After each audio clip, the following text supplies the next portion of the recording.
Trump জয়যুক্ত হওয়ার পরে নির্বাচনে তারপর থেকে কিন্তু একটা বিষয় উঠে আসছে যে এতে কি আমাদের বাংলাদেশের রাজনৈতিক কোনো প্রভাব পড়ছে বা আওয়ামী যে রাজনীতি যারা করে তাদেরকে আবার ফিরে আসার কোনো সম্ভাবনা তৈরি হয়েছে কিনা আপনি যদি বলেন। না, হচ্ছে না। বিষয় হচ্ছে যে আওয়ামী লীগের সম্পর্কে তো এর আগে বলেছি যে মূর্খ আর পাগলের মেলা তো এরা, লেখাপড়া করে না, দুনিয়া বোঝে না, রাষ্ট্র বোঝে না।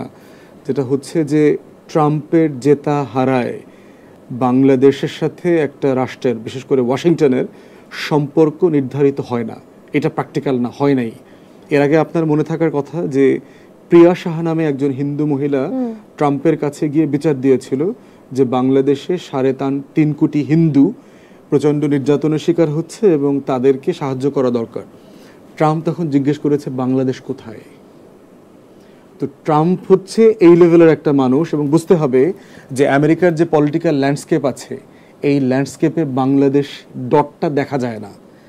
এটা দুনিয়ার মানচিত্রে কিন্তু খুব ছোট একটা জায়গা। কিন্তু আমরা এমন রেকর্ডও কিন্তু শুনেছি যে ট্রাম্পের ছবি নিয়ে সবাইকে, রাজনৈতিক কর্মীদেরকে নামতে বলেছে মাঠে, এবং যখন আসলে ট্রাম্পের ছবিকে অন্য পার্টিরা যদি বা ছাত্র জনতা যদি হামলা করে তাহলে সেগুলো ছবি তুলে রাখতে বলেছে আমাদের যিনি সাবেক প্রধানমন্ত্রী, তিনি ট্রাম্পকে পাঠাবে, কারণ ট্রাম্পের সাথে তার একটা যোগাযোগ হয় আর কি।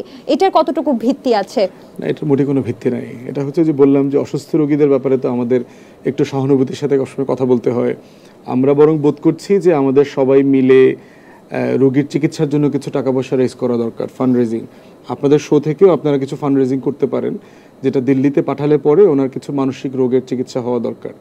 বাংলাদেশ আমেরিকার সম্পর্ক এত হালকা বিষয় না। আর তুলসী গ্যাবার্ডকে যে আমেরিকার বর্তমান গোয়েন্দা প্রধান হিসেবে নির্বাচিত করা হচ্ছে, এতে কি বাংলাদেশের রাজনীতিতে কোনো প্রভাব পড়বে? কিছু পড়বে না, কিছু হবে না। বাংলাদেশে এর আগেও কিন্তু ট্রাম্প ক্ষমতায় ছিল, মোদির আমলেই ছিল, আওয়ামী লীগ থাকা অবস্থায় ছিল। এবং এটাও মাথায় রাখতে হবে যে হাসিনার সরকার কোন লেভেলের আমেরিকা বিদ্বেষ করেছে।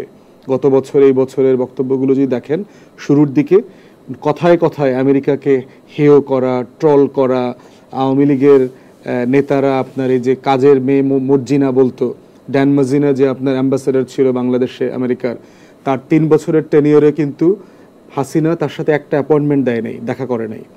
তারপর আমেরিকান অ্যাম্বাসেডর ছিল আপনার মার্সিয়া বার্নিকাট।